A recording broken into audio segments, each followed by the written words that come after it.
Welcome, and thank you for pressing play. I'm Crystal Bergfield, and this is Back to School with Crystal Bergfield. Throughout history, great teachers have stepped forward to help show us the way to coexist in society. They have urged us to consider our role in community. Just like those teachers, I am offering up my knowledge and experience to contribute to a just, responsible, and innovative United States. Through storytelling, interviews, and in-depth discussions, I will dive into the issues that plague our society and highlight new ideas that could contribute to a healthy nation. This podcast is part of a larger curriculum to educate Americans about our society. Find your seat, take a breath, and prepare to expand your mind, your heart, and your reality. Hello, friends, and welcome back to school. I am Crystal Bergfield, and I'm joined today out of studio. We are in the Independent Media Center in Champaign-Urbana, Illinois. I'm joined here with Bryan, who is the Executive Director of Rattle the Stars. Thank you, Kim, for joining me. Thank you for having me. So Kim is with me here today. I met her in the neighborhood, last week. She was doing a presentation on suicide education and prevention. And what drew me to Kim was, one, her story, but also the way that she approaches talking about suicide. So for those of you who don't know, May is and was all about mental health awareness, and specifically child's mental health awareness. And suicide is something that comes up. And actually, before we get any further, Kim, can you share the statistics of suicide among children and even into adults? Mm-hmm. Something that you shared. Sure. So suicide is the second leading cause of death for people age 10 to about 34 in this country. And put a little context on that, I guess. First of all, we only have data for beginning at 10. There are suicide deaths of children younger than 10, very unfortunately. The youngest recorded suicide death in the United States was a 6-year-old. So it does happen even younger than 10. But when we say that suicide is the second leading cause of death, we have to keep in mind, especially for youth, young people don't really die a lot, right? They're generally very healthy. We pretty much make it to adulthood most of the time. But when we look at the reasons that kids die when they do, the only thing ahead of suicide on that list is accidental deaths. Mm-hmm. So those are things like car accidents or accidental drownings or falls, those are really typical things for kids to experience. Right. There are more suicide deaths among youth than homicide deaths. Wow. And deaths from childhood cancer. Mm. So when we kind of put that into thinking about how much time and effort and awareness we put on those things, right? We spend a lot of time talking about preventing homicide deaths of children, and we spend a lot of time and effort and money on preventing deaths from childhood cancer. And it's not to diminish those, because those are really important things. Of course. And those affect, a lot of families, but more families are affected by youth suicide. And we talk very little about that issue. The other thing really important to keep in mind is when we talk about it being the second leading cause of death for youth, it kind of drops on that list as we age, and overall it ends up being the 10th leading cause of death. Now, that does not mean that fewer older people die of suicide. Actually, the rate of suicide increases as we age, so more older people are dying of suicide. But we have to remember older people die of other things, right? Yes, we die of aging. Our bodies start functioning, they quit working right, and we get diseases and so we die of heart disease and diabetes and strokes and things like that. And so we die more frequently of those. Mm-hmm. But suicide is still a major cause of death for all age groups, and actually more amongst older people than younger people. But when we talk about youth suicide, that's the one that really strikes us, right? Because those are children. right? And it really, that's what pulls at our heartstrings when we think of children who are in that place, right, where they have taken their own life and done something to end their own life. That's really hard to accept. Yeah. And for anybody who's listened to the podcast, they will tell you that I rant about this too often, not too often, I don't think, but quite frequently, that, our children are killing themselves. Why are we not stopping in our tracks and asking why and trying to understand it and trying to prevent it? Well, here's my angel, Kim. Kim has shown up to really share a little bit today. And so we're going to have a discussion about, suicide and some of the causes, some of the symptoms that we see, talking about how the environment affects suicide in general. And then we'll talk about the work that Kim's doing to educate and some of the other work I think that's being done. We can acknowledge that, and you'll get a little bit of homework. So let's get into it today. I want to start, Kim, with hearing a little bit more about you and your organization, Rattle the Stars. So Kim is the executive director of an organization called Rattle the Stars, and you can find it at rattlethestars.org if you want to learn more. But Kim, can you share a little bit about the organization and what drew you to start this organization? Sure. So unfortunately, like many people who do suicide prevention work, I do this work because I experienced a personal loss. So 3 years ago, my son died of suicide when he was 19. And at that time, I had my younger children, and my daughter was a junior in high school at the time that he died. And she decided immediately, her way of coping was wanting to do something. Yeah. So she contacted her principal at her school, and it was the end of the school year. And she said, next year, I want to start doing something at school to raise awareness and talk about suicide. And her principal was very supportive and welcomed that. And so I started doing this as a way to support my child, right? This was her way of coping, and she wanted to do this, and I wanted to support that. So that was sort of one thing that happened. The other thing that happened was when my son died, we were very open in his obituary about how he died. We included his cause of death as suicide, and we included crisis information for the Suicide Prevention Lifeline in his obituary. And that kind of got a lot of attention in our community. And I think it opened the door, and people realized that we were kind of these safe people that they could talk to. Yeah. And so people started coming to us, and they started sharing their stories with us of their family members and friends that they had lost. And so we were hearing a lot about what people were experiencing in our community. And so we really started to recognize what the needs were, right? And so, that coupled with doing some prevention work at the school really sort of set us on this trajectory. It's not something that, we just kind of woke up and said, hey, let's start a suicide prevention organization. It just sort of happened that way. We started going down this path, and then we just kept going, right? And realizing what the needs were in the community, and thought, well, we have the ability. I have the ability to address those needs. So let's work on that, right? We need education for our students on suicide prevention. Yeah. So, started looking for a program and didn't really find one that would be a good fit. So then it became, well, we'll make a program, right? And so that was 3 years ago, and now here we are, and we're doing lots of different things in the community around suicide prevention. Yeah. Thank you, Kim, for doing that work, for giving of yourself. I love it when I hear people, I guess young people especially, coming to action when they have pain and suffering, because it, like you were saying, people started flocking to you, that they felt safe.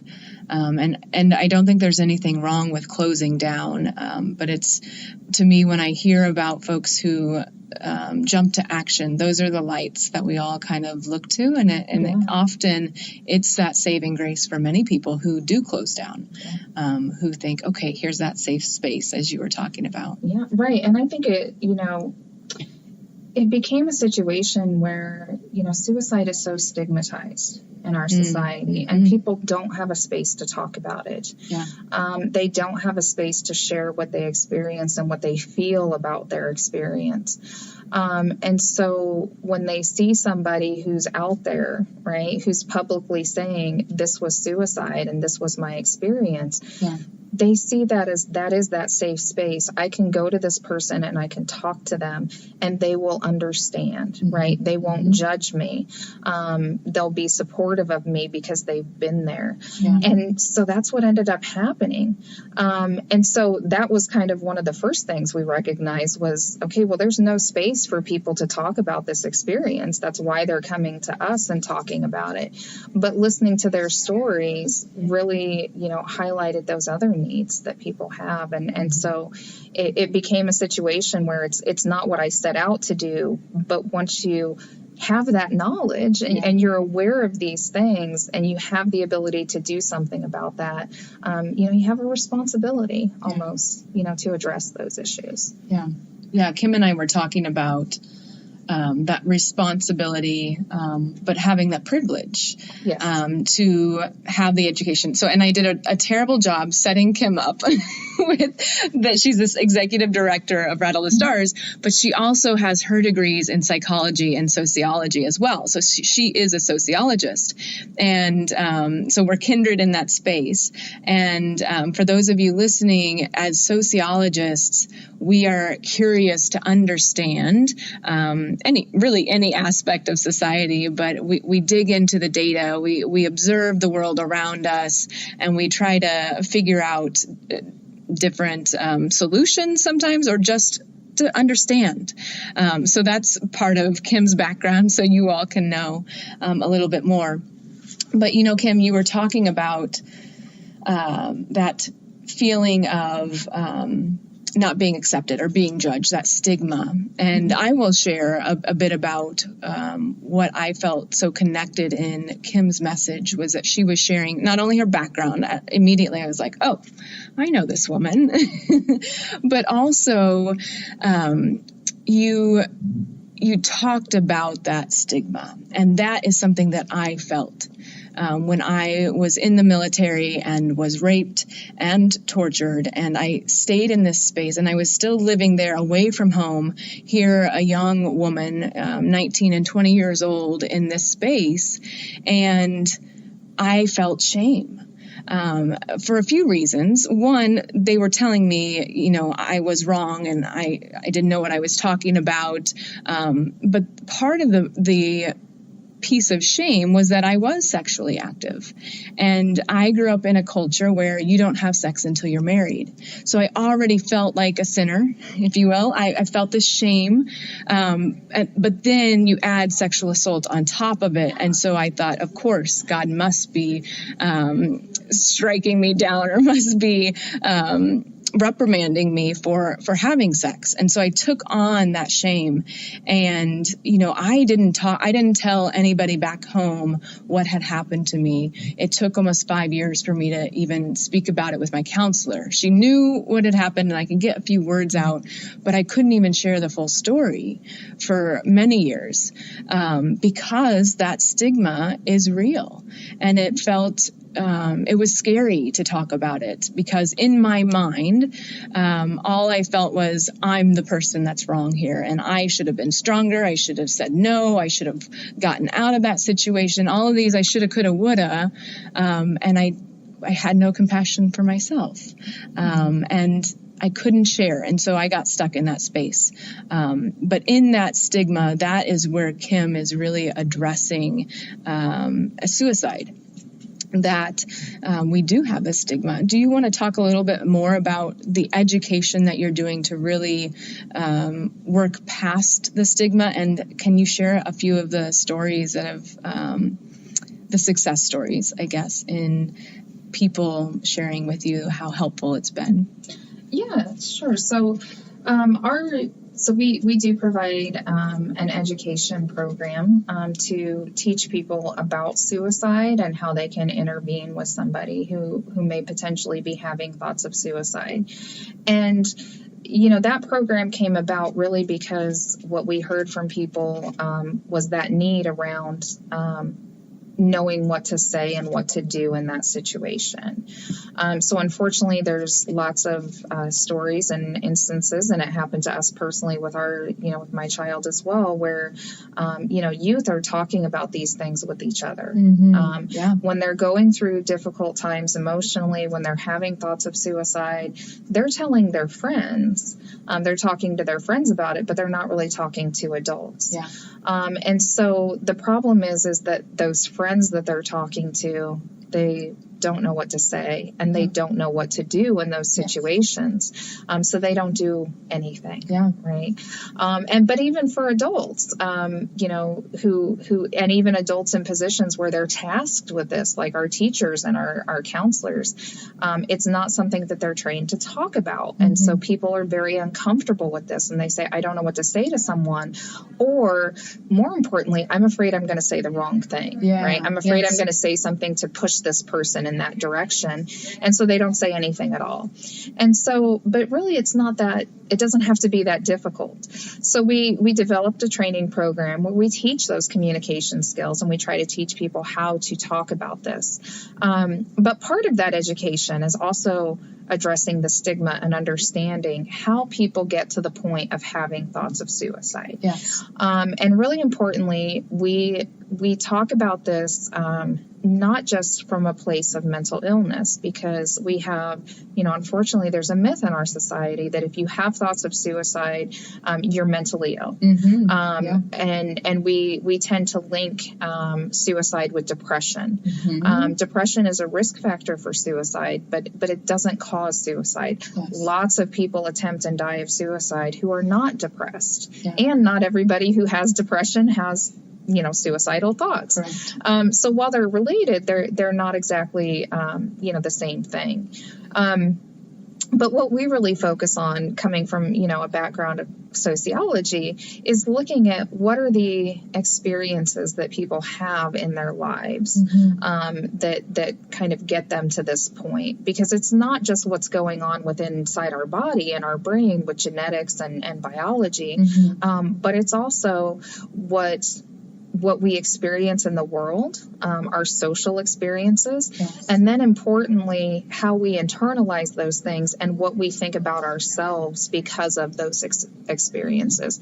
So we talk a lot about those. I mean, primarily when we're talking about those social things, we're talking about people who experience crisis in their life, right? Who experience trauma.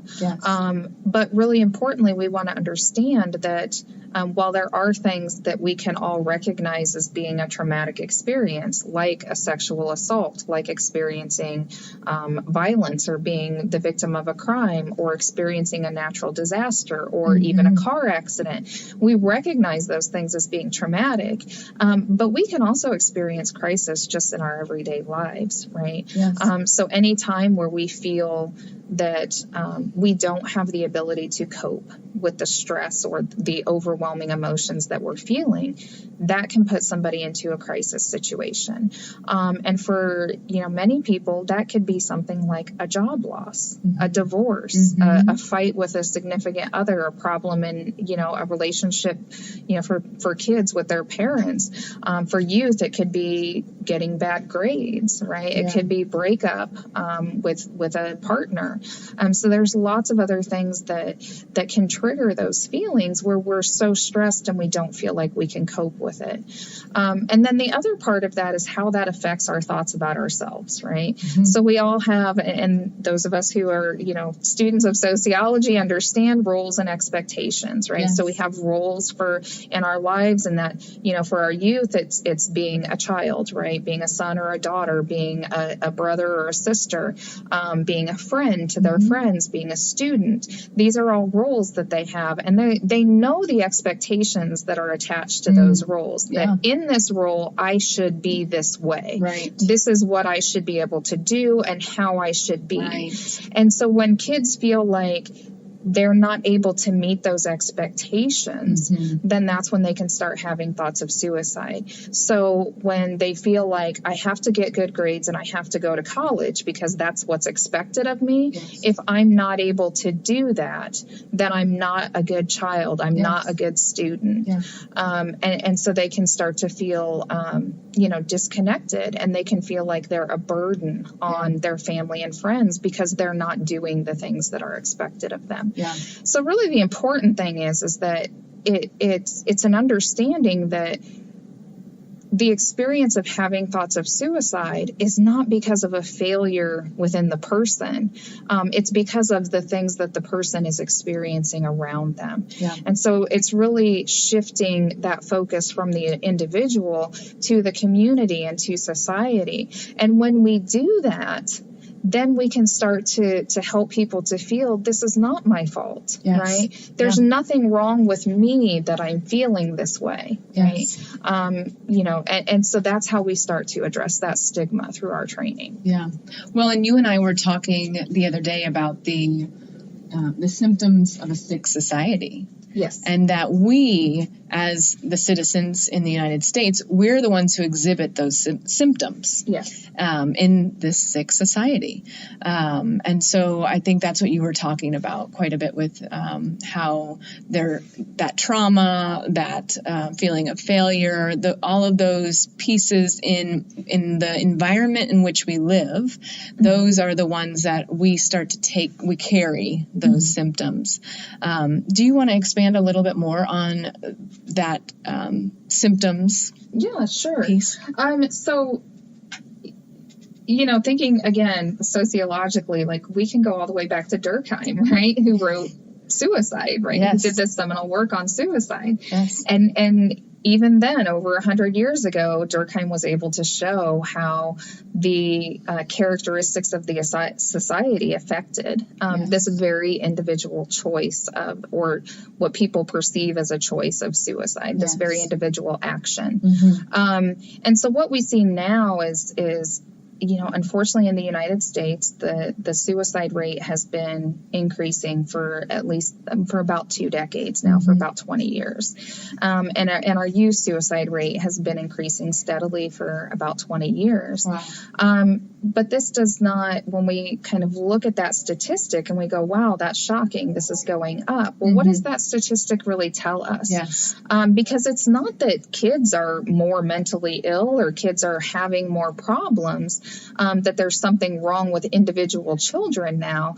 What it tells us is that there's something going on in our society, that kids feel that they're not getting their needs met, right? There's some issue with society where we are not helping children to feel safe and supported and loved and accepted and part of the society. And then that's why they're developing these thoughts of suicide, and our rate is increasing. So, again, really, when we look at that data, it's shifting that focus back to society, right? And our individual people are exhibiting those symptoms, just what you said, the symptoms of what's wrong with society. But unfortunately, we don't necessarily see all of the things in society. We see what's going on with individuals, right? Because we interact personally with individuals. So that's where we need to pay attention to, the warning signs that individuals are showing, when they're at risk for suicide. And that's how we can kind of pay attention and hopefully identify these people and offer support to them. And I would add too, Kim, that the leadership in our country has a responsibility to ensure that we have safety and support. That is what the government is here to do, to ensure that we have safety and security. And provide for the general welfare, right? Yes, exactly. And especially the children, right? The children are the ones who grew up to be the adults. And if we don't serve them as children, then we're going to have to deal with them as adults. And you and I went to the News and Brews the other night for talking about childhood mental illness. And one of the women, Regina there, said, if we don't address the children, we have to address them as adults. So why aren't we starting here with the children? We know better. We've got to do better. And so for me, when I think about it, we need more education around it. And just having a national leader or even a state leader, even a city leader saying, hey, this is a huge problem. And there are little things that we can be doing. There are actions that we can take. There are methods. There are even just the way that we communicate with one another, just the way we acknowledge somebody else. That matters. And those little things add up. And if we take that action, and just as we talked about your daughter at the beginning, her taking that action, I'm sure has saved so many lives of just feeling like it's okay that I'm not okay. Yeah. And we have had that experience, fortunately through activities that we've done and events that we've held where it's not uncommon. It actually happens nearly every time we go into a high school and we have an activity or an event around suicide or mental illness. We have a student who will come up to an adult and share that experience and say, I have thoughts of suicide. I need help with that. And so those events were able to, identify those kids and help them get the support that they're looking for. And even other community events, and I've had that experience of, meeting people later on down the road where somebody says, oh, I went to this event that you had and, I heard what you said and I listened to you talk and, I was having thoughts of suicide and, I was planning, to hurt myself, but because I heard what you said and we talked about this, that I called the hotline, right? And now I'm getting support and I'm doing better. So we know that opening up that conversation is really important. Having that out there publicly when you're out there and you're just saying, hey, we're talking about suicide. We're out here and we're talking about it and it's okay to talk about it it's a powerful thing for the people who are dealing with that issue because they're very often in the shadows and they don't feel safe and they don't feel comfortable and they feel stigmatized and they don't feel that they'll be understood. So what you said about having leadership is so vital. And unfortunately, we don't have a lot of leaders right now in our country who are taking that on and saying, this is an issue and we need to address this issue. And not just being vocal publicly, but also looking at the way that our government funds initiatives. Absolutely, where the money goes. Right, where the money goes is really important because, like we understand, right, where we put our money is what we value. That illustrates our values where we put our money. Unfortunately, even though suicide is a leading cause of death for Americans, there is very little federal money put to prevention and research and around suicide. Lots of money goes to other things that other causes of death that actually kill less people than suicide, but we don't put very much money to suicide prevention. And we don't talk about it at that level from our leadership. It's not something that's being addressed very often, but it would be a huge benefit, right? And I think that again goes back to that stigma where we feel like this is such an individual level issue, and that's the way that we understand it. And so we don't, it's hard to get support to put money to suicide prevention because people are still very much wrapped up in these myths that this is an individual choice, that somebody decides to do this, and if they have decided to do it, there's nothing you can do to prevent them, right? Once you've made up your mind that you're going to attempt suicide, nobody can stop you. So we have all of these myths that are still very prevalent in our society. And that's reflected in the lack of resources that is put to suicide prevention. So it's really, we need this concerted effort to make this shift in our culture and in our consciousness to show people that it's not because of what's going on in the individual, it's because of our society, right? And it's because of what's going on in our society. So when we see the data and statistics statistics, like we said, around youth suicide, the kids are not okay, right? They're not doing okay. And it's not because of them. It's because of what's going on everywhere else and what they're experiencing. Yeah. Yes, well said. Thank you for sharing that. I wanted to also just tap into the mental illness myth. And also, you and I spoke the other day about mental health and suicide and seeking help. And you just mentioned, right, there's a stigma. We don't want to talk about it. And I felt that. I felt if I told somebody that I wanted to kill myself, then they would lock me up. Yes. And I knew that's not what I needed, but I knew that was the only help I was going to get. And so I just stayed silent. But can you just talk briefly about, and I will say too, that Kim educated me and helped me really clarify the illness from dis-ease or from that trauma that comes up. And we have to make sure that we are acknowledging those who have mental illness, but also we overdiagnose. Is that right?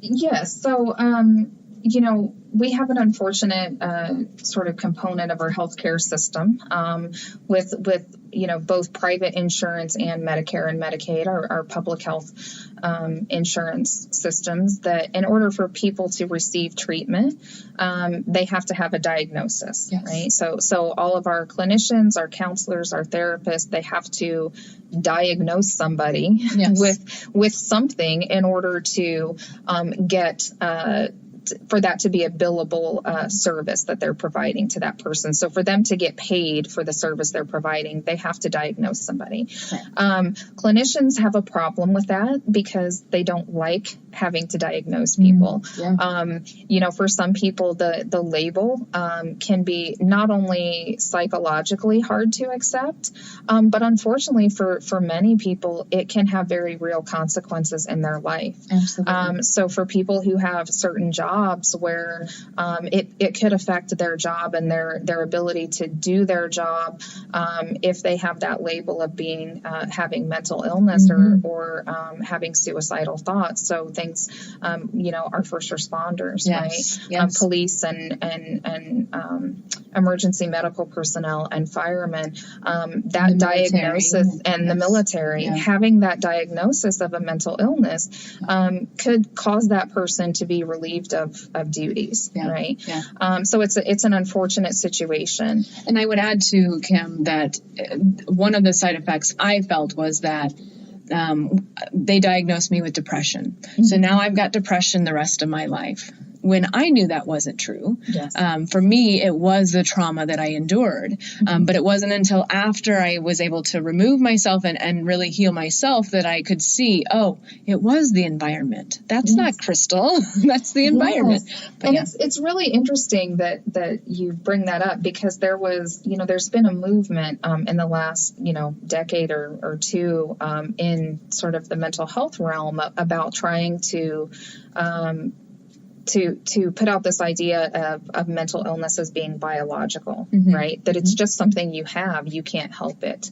And in many cases that is the case, happen, right? Yes. It is. There are people who have biological bases for mental illness. But what they actually found, right, when we start looking at this is that attaching mental illness to biology actually increased stigma. Wow. For the exact reason that you just said. People felt like, well, but then if I get diagnosed, that means I have this thing for the rest of my life. Yes. And I can't get rid of it. It's part of me, right? It's my body, that this is just the way my body is or my brain is. And people didn't like that, right? It doesn't sit well. People, so it kind of actually increased the stigma. Wow. But even in that case, right, we know that that's not the case, right? We know that most people and even people who have experience with mental illness, those things, mental illness is still very much related to what you're experiencing in your life. So, we look at even people who are diagnosed with depression are very often people who have experienced significant losses in their life, job losses, relationship problems. All of these things are what trigger depressive episodes for people. Yeah. And so, that's one way where we want to try to shift that focus away from the individual. It's not you. It's not your fault. Yeah. Yes, there are things going on in your body, but it's also what you're experiencing, yes. Right? It's what's going on in the world. Yeah. And, what I love about what you're doing, Kim, is that when I think about all of those things that you just said, that it's not you, it's happening in your body, you're feeling these symptoms, but it's what's going on around you. It's your environment.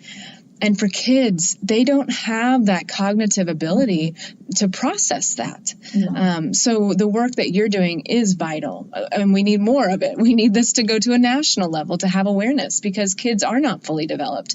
Even, when kids commit a crime, right? Mm-hmm. That they aren't fully developed to understand their consequences or to believe their consequences. But knowing that children are children and they need our support as adults. Thank you I'll probably say this 1,000 times. Thank you for doing this work, Kim, because they are vulnerable. They are the ones that we are here to really protect and serve. Yeah. Yeah. And it's, when we're doing suicide prevention, it's really important that we understand for youth, their developmental stages and abilities, because it does become a factor for them. And when we're addressing suicide in that population, it's important to be aware specifically of their needs. And yes, youth, they're not, that frontal cortex is not completely, developed, and they do tend to be impulsive, and they don't think about consequences, and they're reckless, right? These are all things that we attribute to youth in general, right? Mm-hmm. This is how kids are, and that's why they need adult supervision, because we know that that's the way their brain works. Yes. Well, those are also really significant risk factors for somebody to make a suicide attempt, right? Absolutely. That they don't think things through. They don't think about consequences. They're impulsive in their thinking. Yeah. And so that, we have to be aware of that and make sure that we're giving kids tools to help keep them safe when their brains are, when their thoughts and their feelings are in that state. Yeah. So let's get into some of the tools. And one thing that you talk about is means safety. Yes. Can you share what that is? Because I would guarantee that most of the public doesn't know what means safety is. Can you share about that? And then you can go into some of the other tools that have been really helpful that you teach and that we should all be aware of. So means safety it's a really important part of suicide prevention. And it's basically just this idea that if people don't have access to the means to attempt to take their life, then they're not able to do that. Mm-hmm. So when we talk about means safety, primarily we're talking about two things: firearms and medications. Yes. Those are the two of the most common suicide methods, and they're also two that are very preventable through means safety, activities. So with firearms, we know that over half of suicides are completed with a firearm. It's a very lethal method. Mm-hmm. 82% of people who attempt suicide with a firearm die. Okay. And the other, percentage that does survive, they tend to have very significant injuries, right? So this is an extremely lethal method. For youth, 51%, so just over half of suicides are completed with a firearm for youth. Wow. 80, and they're not able to own their own weapon. Let's just be clear. Yes, and so 82% of the guns used in a youth suicide, those are owned by a family member, typically their parents. Okay. So these are guns that they have in their home. Yeah. 2/3 of those guns are stored unlocked in the home. Mm-hmm. And in the other third of the cases, the youth knew how to access the gun. They knew the codes or knew where the key was or how to access that gun. Yeah. So it's basically an understanding with means safety that if we don't have access to those guns, right, then we're not able to make that suicide attempt, right? Yes. If a youth doesn't have access to the gun, they're not able to make an attempt. Now, there is a myth that, well, but they'll just find another way, right? They'll just do it a different way. That's a myth. We have lots of data and examples that show that that's not true. Yeah. First of all, when we look at people who have made multiple suicide attempts, they tend to stick with the same method. Okay. So people they have this one particular method that's their plan, and they're comfortable with that, and that's what they tend to use. The other thing is when we've had other situations with other types of means where that means has become unavailable to people, the suicide rate will drop, right? Particularly with that method, but it doesn't necessarily, change to a different method. We don't see increases in other ways that people attempt. Yeah. So one of those, for example, is, a good kind of natural example of that is that, back in the 50s and 60s, there used to be a toxic element to natural gas. And so that was a common suicide method where people would, open the oven, turn on the gas, and breathe the gas, and that was how they would take their life. Well, governments across the, England and Europe and the United States, when they started removing that toxic element from natural gas. So obviously suicides with that method decreased to zero because it's no longer toxic. Right. Well, when we look at that same period of time, there's not a subsequent increase in suicides with other methods. And so what this comes down to is a basic understanding that suicide often happens when people are in a moment of desperation and crisis. Yes. So when we can prevent access to the means, it gives that crisis time to resolve. And even just a few minutes, right? Even if we can just get them 2 or 3 minutes, 4 minutes, 5 minutes, they may feel a little bit better, right? They get past that urge, that crisis that is driving those feelings of suicide. And so the way that we can do that, right, is through gun control legislation, gun safety, building a culture of safety around guns, safe storage in our homes. And then with medications, the same thing, safe storage of medications in our home, eliminating unneeded medications from our home. And so when we, especially for parents, it's a very easy action that we can take, right?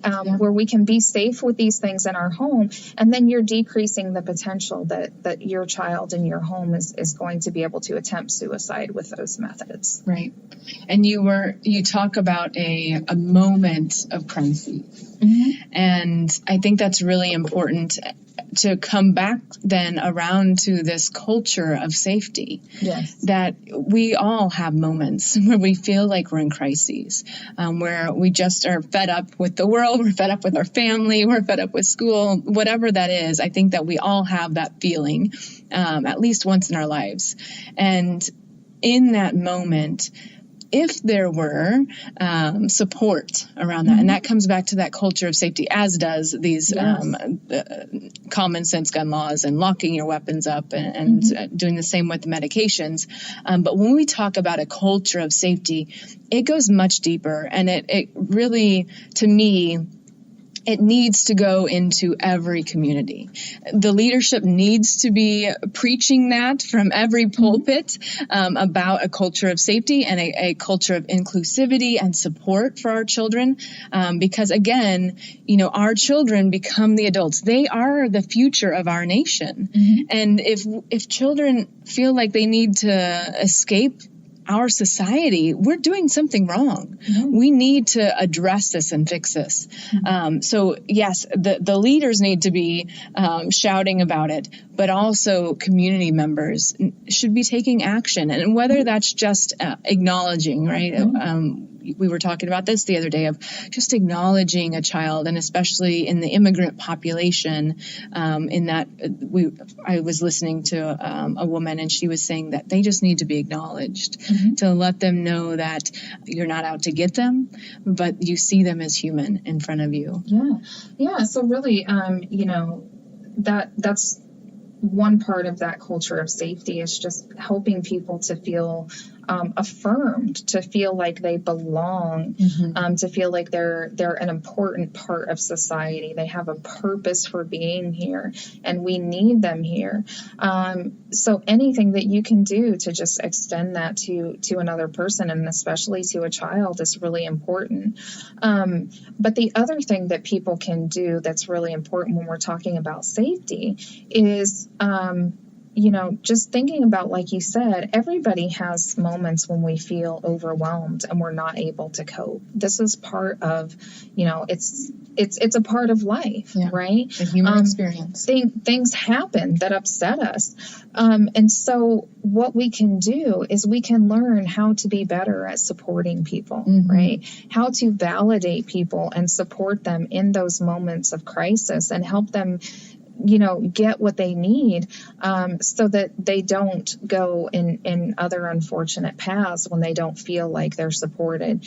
And so one thing adults can do, and community members in general, is just start learning about better ways to communicate and better ways to be supportive, how to recognize that person when they're in crisis, and then what to say and what to do to support that person. And unfortunately, what a lot of people think is telling people to go to counseling, right? Or telling them they need therapy. And it's like, oh, you're really upset. You're having a hard time dealing with this. Like, you should go to counseling about that. And like you said, right, we don't always, that's not always what people need. We have an unfortunate thought that everybody who has either problems with mental illness or problems with thoughts of suicide, they need counseling or they need hospitalization. Right. And those are really valuable, important things for many people, and they are very helpful, but it's not necessarily what everybody needs. Right. And oftentimes what people need is just a human connection. They need that connection with somebody to know that there's another person who cares about them and to feel that. And so we can all learn to do that. We can all learn how to be better at that and be that person who can be supportive of somebody when they're having crisis. And I think too, we are in this space of individualism. We think that we are here alone and we've got to pull ourselves up by our bootstraps and we got to do it on our own. So we know this isn't true, right? That society, and I've talked about this in the podcast before, that, we need society. We are not an island. We cannot survive on our own. And I've given the history of how society is created, how communities are created, and the value, right? We couldn't build our own house. We couldn't build our own car. We can't have our own schooling. We don't have time to school our children, to grow their food, to all of these things. So society is necessary. And we depend on other people. Exactly. And we need to start acknowledging that when it comes to our emotional well-being, our mental health as well. Right. So and I think you had kind of mentioned earlier, and we sort of got away from it, but this idea of help seeking. And so we do have this very, individualistic belief in our society that we shouldn't need help. We should be able to do everything on our own, pull ourselves up by our bootstraps. But unfortunately, that's not the case, right? We can't do everything on our own, and we do need help. The problem is that when we approach things with mental illness and suicide, we tend to put the impetus on the person, and we say, if you need help, ask for it, right? So there's no responsibility on me. The responsibility is on you. If you needed help, you should ask for help, right? So the problem with that, though, is that it's hard to ask for help. Absolutely. Right? Yeah. And when people do ask for help, it's more a function of their feelings of safety, right? So in order for people to ask for help, they need to feel safe. So they need to feel like they're not going to be judged or treated harshly if they ask for help. And they need to feel like there is actually help, right? That there is something that can help them to feel better.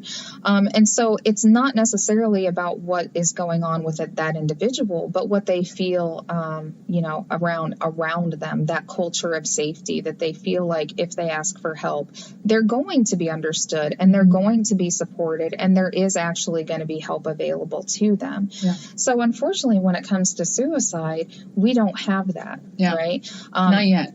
Not yet. We're working on it. Yes. But people feel like if I tell other people that I have thoughts of suicide, they're going to think badly of me. I'm going to be stigmatized. The thing we hear from youth a lot, unfortunately, is they're afraid they're going to get in trouble. They feel like they're going to be punished for having thoughts of suicide.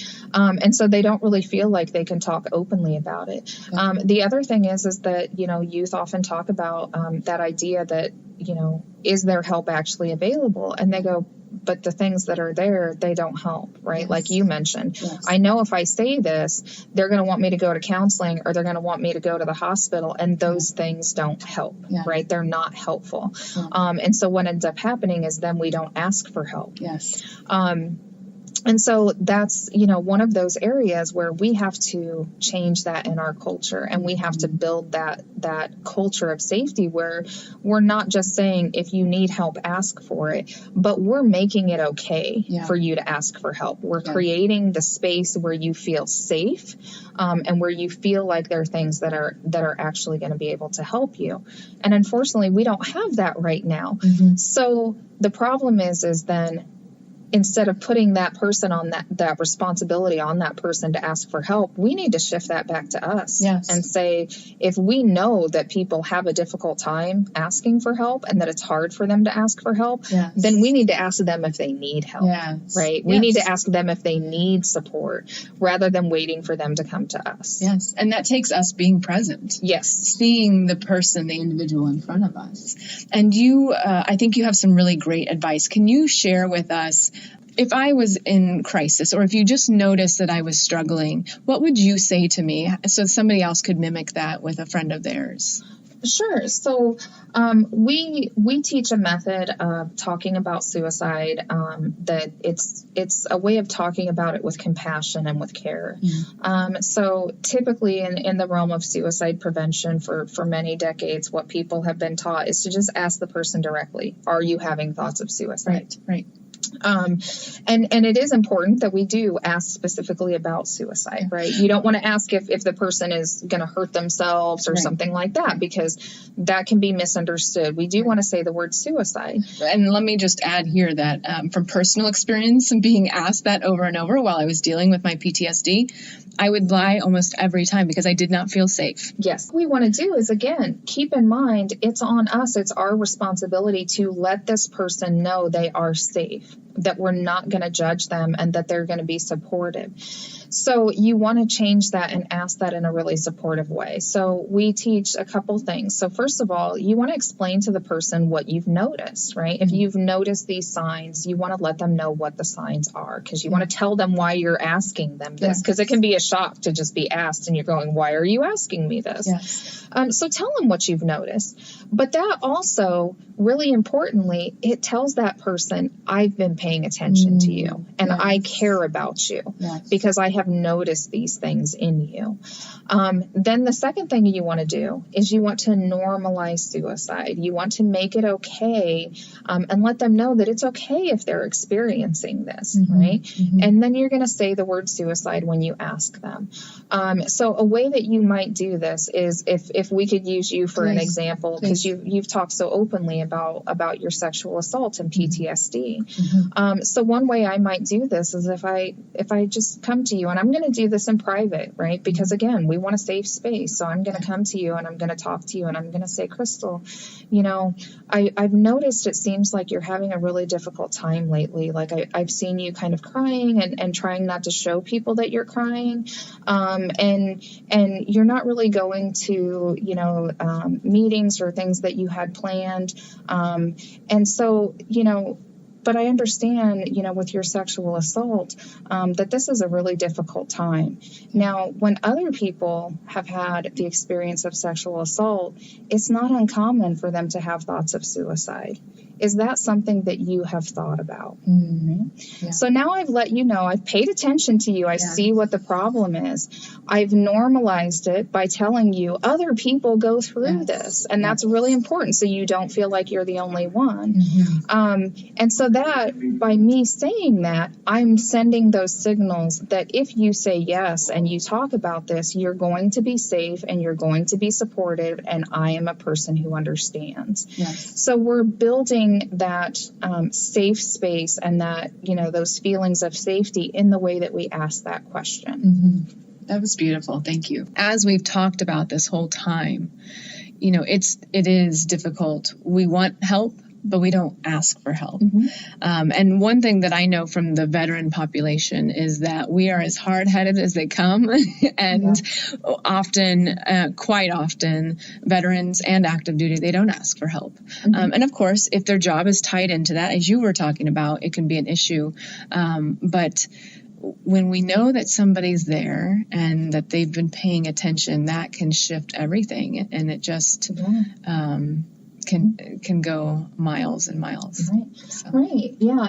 And so, we kind of talked before, and I'll throw in here too. So we can also do this even with people who, are at risk. So if this is a person that maybe you don't really have that close personal relationship with, that you're going to notice those warning signs, right?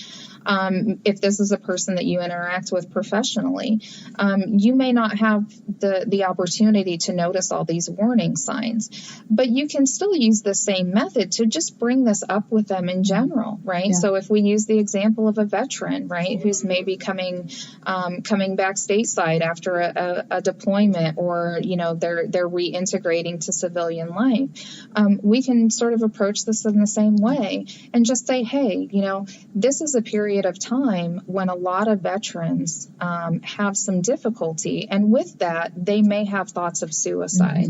Right? Is that something you've experienced?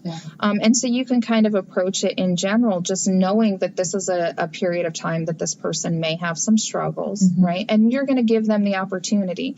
Now, if that person does not have thoughts of suicide, okay, fine, right? We can go on and we can move on.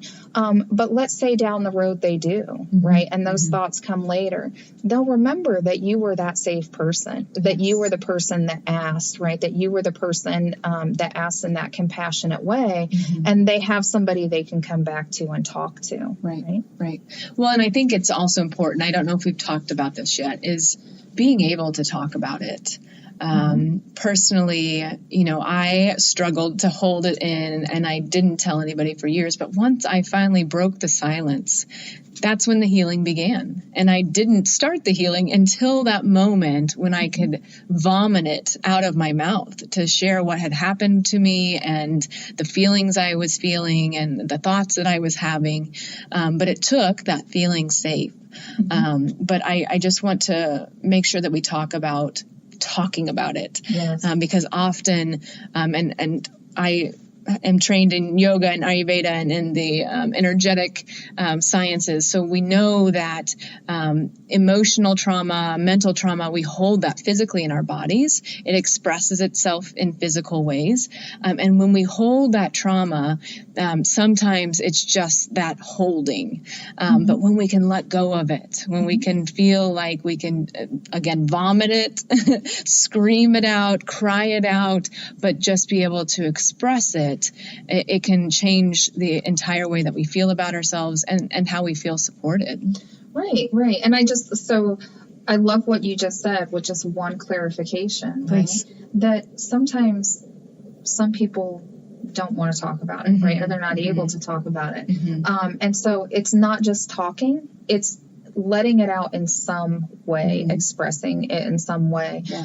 So especially with, with our younger people, with youth who they don't always have words, right? Their communication skills aren't as developed. And so, not just talking is great for people who need that, but also art and music and animals and yoga and lots of different, physical Martial activity. Yes, whatever way works for this person to get that tension and those feelings, to get them out physically from the body, is beneficial. So, talking is one way, but there's lots of other ways that people can do that. And it is something that, that's one of our dangers with always kind of pointing people towards hospitalization or counseling. Thankfully, we are developing a lot of other, it is becoming more recognized within the realm of the services we provide in therapy and counseling, that talking is not always what people need, right? So we do have expressive arts in therapy. We have art therapy, we have music therapy, we have animal assisted therapies. There's boxing and like you said, martial arts and yoga, and we're using all of these different ways to help people. So it doesn't just have to be about talking anymore. Thank you. But the sentiment is there, right? We have to get these things out, and we have to have a space for people to be able to do that.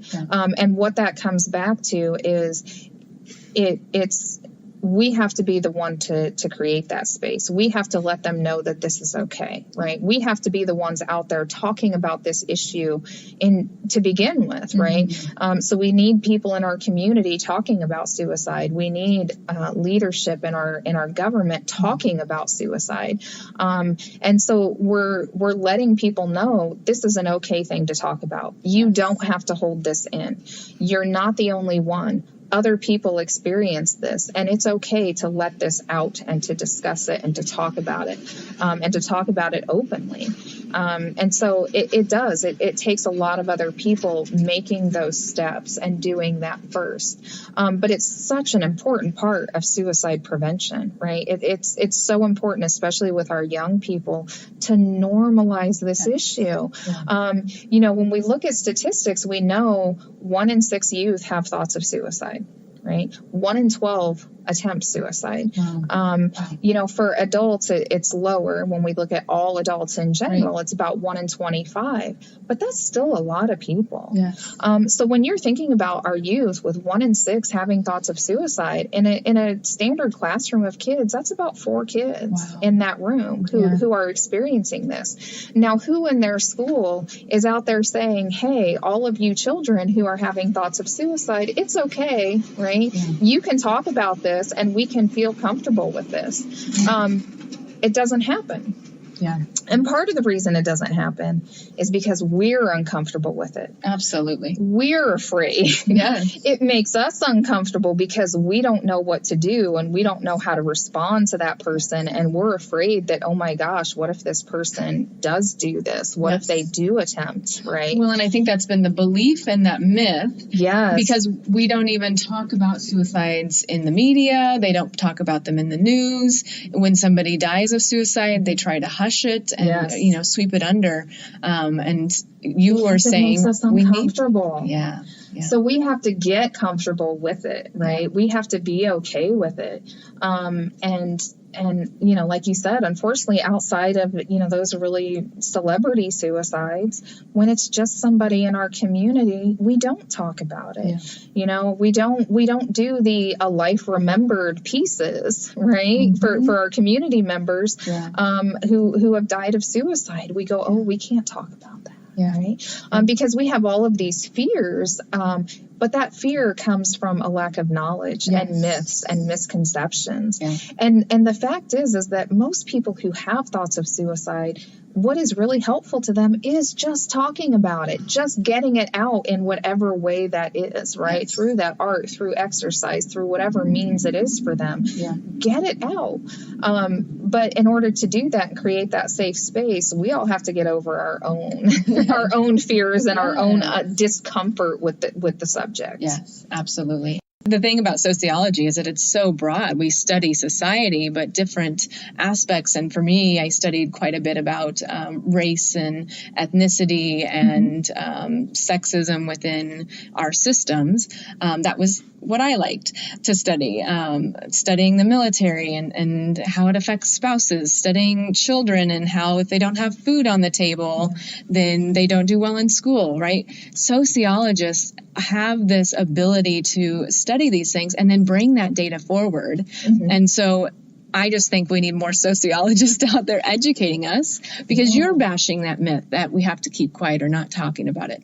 No, we do need to talk about it. We need to talk about it so that our children feel comfortable to come to us, or that we feel comfortable to speak to our children, creating that community. Yeah, and that's right to my heart, because, being in the field now of suicidology, doing the work that I do and coming into that field, and I look around and I'm going, where are the sociologists? Right?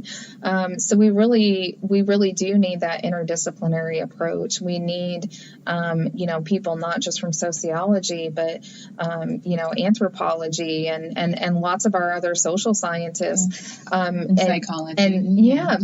And so to try to kind of move this out of the realm of just being biological mental illness, or what's going on in the brain, because it's not. So we need all of these other voices bringing these perspectives. One really important part of that comes from, survivors, right? Like my family, like me, and people who have attempted suicide and survived and are now talking about it, for them to be able to say, this is what I needed. This was my experience. This is what I felt, and this is what I needed. We have a lot of survivors now who are stepping up and saying, but what you're offering, this is not what we need, right? Yes. The way that we're approaching suicide prevention in this country, our survivors are saying, this is not working. This is not what people need. And they're really driving that movement for us to, we need to start looking at this differently. We need to start addressing this issue differently, because what we're doing is not working, right? We know it's not working because the rate keeps rising, right? And so that's on us. We're not doing the right things and giving people what they need to prevent this outcome. And so, it really takes a whole community effort. We need a community of people coming together around this issue. Yes. Well, thank you, Kim, for taking the time to share and really having an honest discussion, opening those lines of communication. And so for every podcast, I give homework. Yes. Could you give the American people some homework when it comes to suicide prevention, education, giving them a few tools so that they feel prepared? And you've already given us some tools, so go back and rewind, folks, if you didn't remember how to approach somebody and really ask in a compassionate and loving way. But is there something else that we can take as well? Yeah, so I have a couple things. Please. So we have talked about, being educated, right? And understanding that these communication skills, they are skills. We can all learn these things. So that's one of the first things people can do. Now, in our program, when we talk to youth about suicide, we do encourage youth to talk to adults, right? Because they're not talking to adults, and they do need to, right? Yes. It's a very difficult thing for kids to handle on their own, and we want them talking to adults. The problem is as adults, we're not really good talking about it, right? So when we talk to youth, we ask them to identify who is your trusted adult, who is the person that you could go to and you could talk about this, that you would feel safe and you know that they would understand and they would support you. That's your trusted adult. So for adults, you could be that trusted adult for a child, right? Any one of us could be that trusted adult for a child in our life. So if you're in that situation, and think about that, if a child comes to me and tells me this, do I know what to say? Do I know what to do? If you don't, then you need to find a training, right? And there are lots of them offered in communities around the country. You can always contact us. But there are various trainings available. So just do a search and find a suicide intervention training in your area and go get that education. There are programs that are just an hour that are very basic. We try to do at least 3 hours. There are trainings that go up to 8 hours, depending upon how much, time you want to invest in this. But even just an hour, just learn a little. So that's the first thing that people can do. The second thing is just start thinking about suicide prevention and how you can build this into what you're already doing in your life. Okay. And so one of the things that when we're working with agencies and institutions and we're talking about trying to bring suicide prevention in to our institutions and in society, it doesn't have to be like a separate thing, right? It doesn't have to be something else. Really, it can often just be adding that in and being purposeful about it in the things that you already do. So, for example, this could be something like if you work on gardening, right? We have some efforts for community gardens in our area.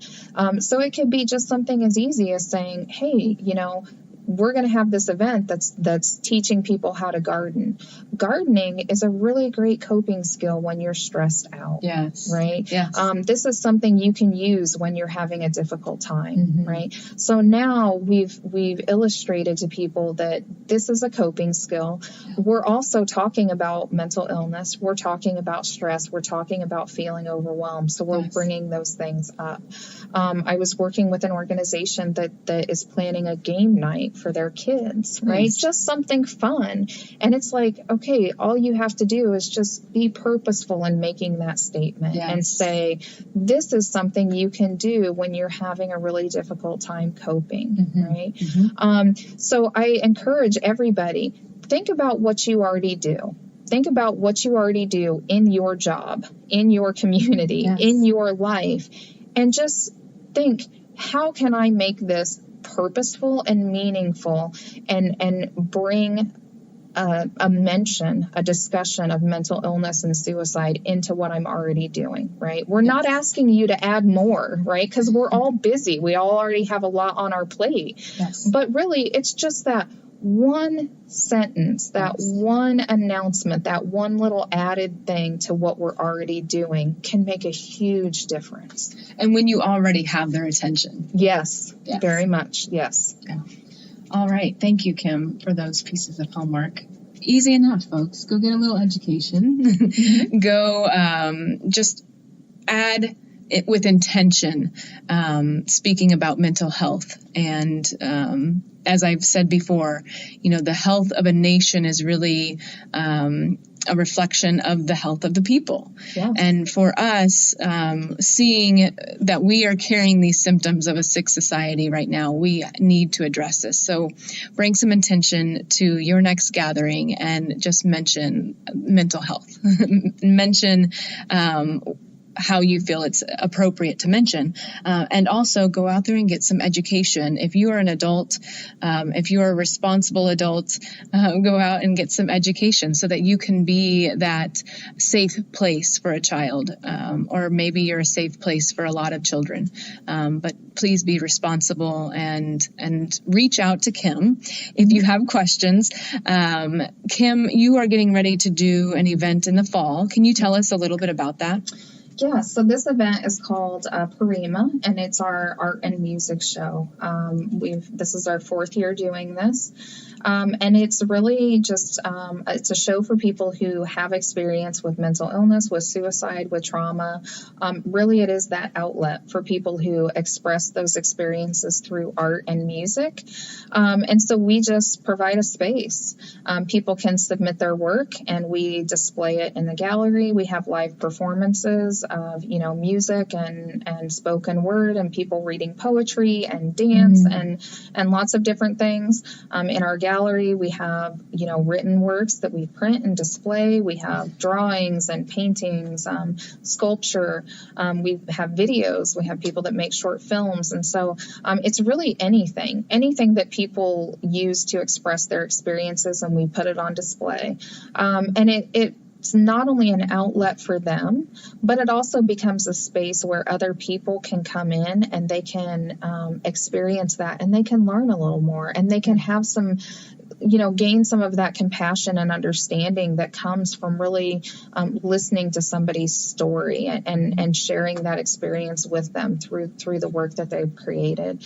It's not judged or juried. It's open to everybody. We pretty much take anything people submit, and it's a very supportive environment. So you don't have to be like a talented person. It's not about your talent. And so that is in the fall. Do you have a date set? Yes, it is Saturday, October 19th. Okay.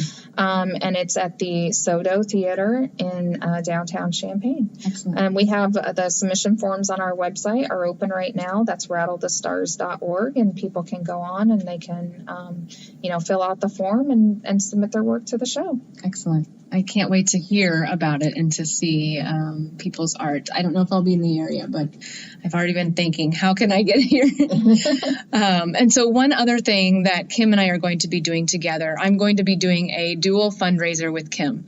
So I approached Kim and I shared with her my passion around suicide awareness and education from personal experience, but also, again, that anger that children feel like suicide is an option in our country and that it's part of our culture.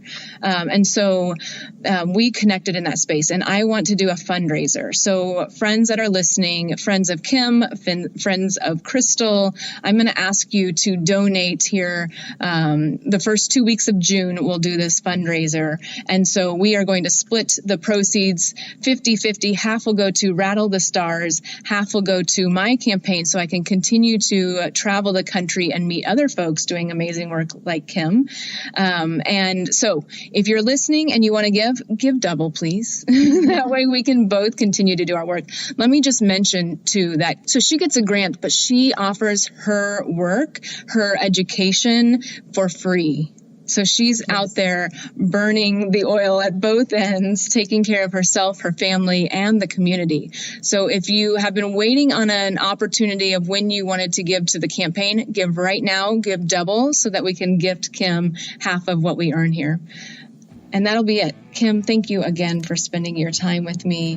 Thanks for listening, folks. And here's to a more educated America. This has been Fireside Chats with Crystal. Thank you for taking your precious time to invest in yourself, your community, and our country. Now go out there and shine, baby, shine. Our country needs us now more than ever. If you like what you heard, please check out the curriculum link and dive into more learning already live. Then head over to my website and donate to the cause. I'm offering my curriculum for free, so it's up to you to see the value in what I'm doing and support your girl along the way.